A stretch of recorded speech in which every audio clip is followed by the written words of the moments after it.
Hey, what's up guys? This is Archtype 462 and kind of want to go into a little prediction as to how much Qliphorts will be and what rarities they could be confirmed as and how this will affect your wallet. Now, as you know, in a few videos released upon the internet beforehand, there was a leak on the German cards. Of course, that would correlate to TCG, as we have nothing to do with Korean cards whatsoever. However, since this is TCG we're talking about, and this is two completely different ban lists, this is going to affect prices drastically. Now, is this a tier 0 deck by any means? No. But is it very strongly tier 1? Yes. And the reason why I say it's not tier 1 is because of how easily it could be stopped, but that's a discussion for another day. This is about prices, folks. So, looking through the Wikia, and we see that we have Qliphort Monster, Carrier Helix, Qliphort Monster, Qliphort Monster, Qliphort Monster on here. I see Ultra, Super, Super, and Secret. So, the level 6s, they're supers, because they were commons in the OCG. However, where it says Ultra for Qliphort Monster, I'm going to have to say that would be Qliphort Tool, because it was a rare in the OCG, and where it's a rare in the OCG, in the TCG, they love to bump it up a couple notches, just to make a couple extra bucks out of your wallet. Now, with the other Qliphort monsters being here, it says Qliphort Monster Pendulum and Qliphort Monster Effect. This one I'm going to have to say is either Disc or Shell, but if it was either one of them, both of them would be a secret. There's no doubt in my mind it wouldn't be. It could be a secret or Ultra, or Ulti, I'm sorry. Secret or Ulti, just because those are one of the many cards that function wholeheartedly and is what the goal of the deck is. And of course, the Effect Monster is, as you know, killer, because he's the only actual full-blown Effect Monster and not an actual Pendulum Monster within the whole deck. Now, the topping decks supposedly don't run killer because they're just hell-bent on going for the OTK anyways, and they don't play that grindy game with like Vanity's Fiend and the Qliphorts and whatnot. So I would say they're not going to make it super high end since it is a common in the OCG.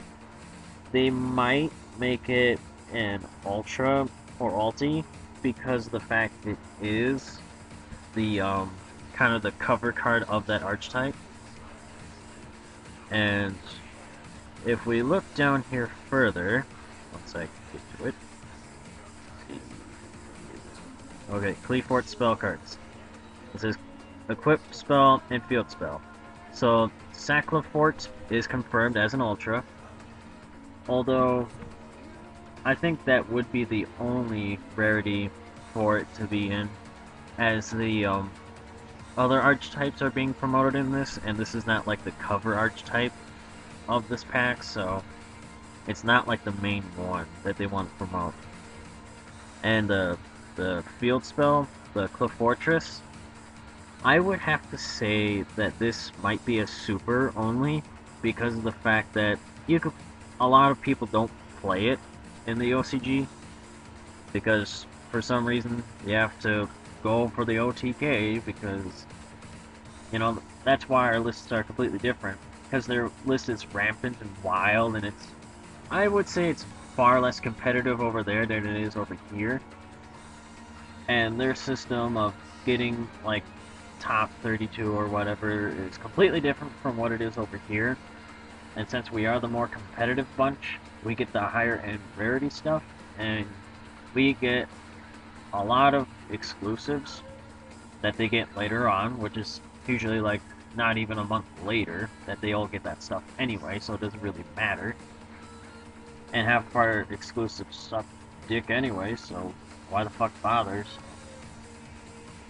Now, we had some broken exclusives in the past, like tour guides, but in the end, that card got hit anyways, so, because people would find just the most absurd loops and combos to go with that card.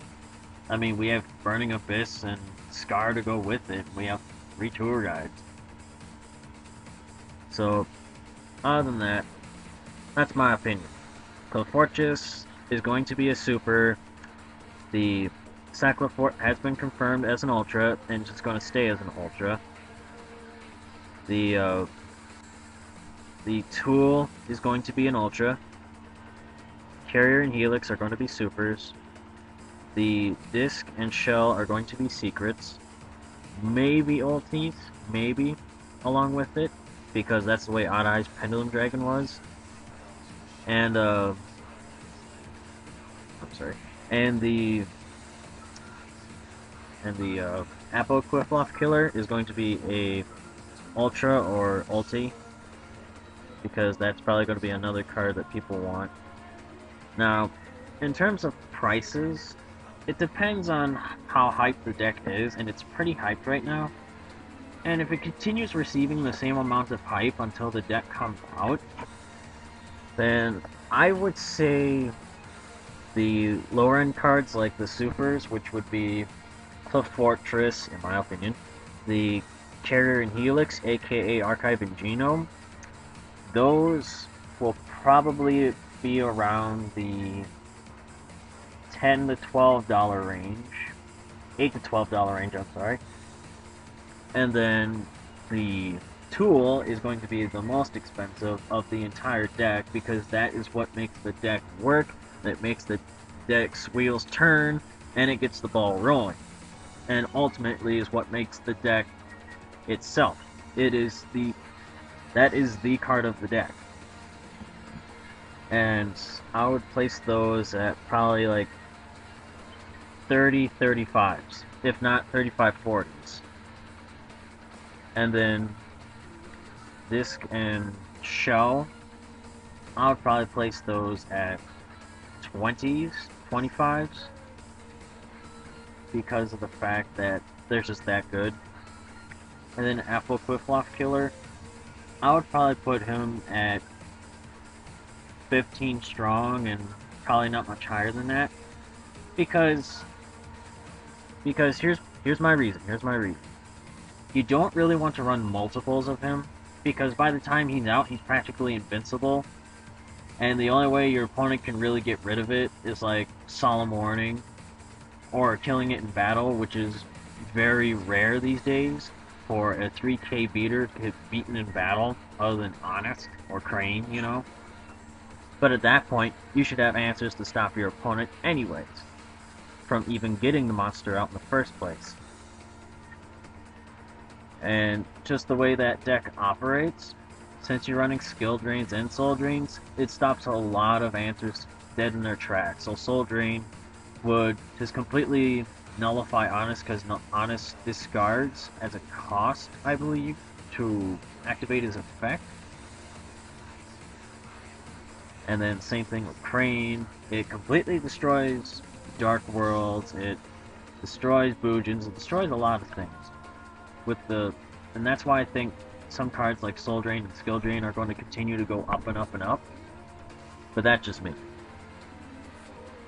So keep that in mind. These are just my guesses. Now, per se, you're building this deck, and I'm just going to go off my build here and just kind of type in numbers. So 3 tools, you would round that to be like $150 per. No. $120 for like the whole playset together. And then you got your 2 sets of these Qliphorts right here, which is 3 carriers, 3 helixes. That would ring you up another, let's see, well, let's say they're 15s a piece just because they're that good. And let's see, that's another $90, so you're already at $210. And then you're running 2 discs and 2 shells, so that's another $80, so that's $290. And then the Qliphort Killer would put you at about 305. And then we go down here to finalize the Qliphort cards in the deck that you only really need, which would be 2 Qliphorts. And I would say I would put those at about 20, 25 apiece. And let's say they are 25, so that's another 50. That's about 355. And then Qliphortresses, I'd say those are 10s apiece, so you're talking about $375 to $400 to make this deck. Actually, $350 to $375 just to make the Qliphort portion of it alone. And the rest of the deck is basically up to you and how much you want to spend on it. But it is going to be expensive because of the hype. And unless it loses its hype, then the cards I probably will think will go at that price. Because people will want it, people will want to play it, people will want to build it, and people will want to make profit off of it. Like some people, like I know, that for some reason spent $800 on pre-ordering, holy shit. But, anyways, yeah, so, leave a comment in the comment section below on how much you think these cards are going to cost, what these cards are going to do, and if prices are going to fluctuate on them, or if they're going to utterly fall in price, or if they're going to just keep on coming in the price raises. So, also, tell me what you think they're going to be confirmed as for TCG rarities, since we only are a month away from their imminent arrival in the TCG scene. Alright, so this is Arceus462, and I say good day, sir.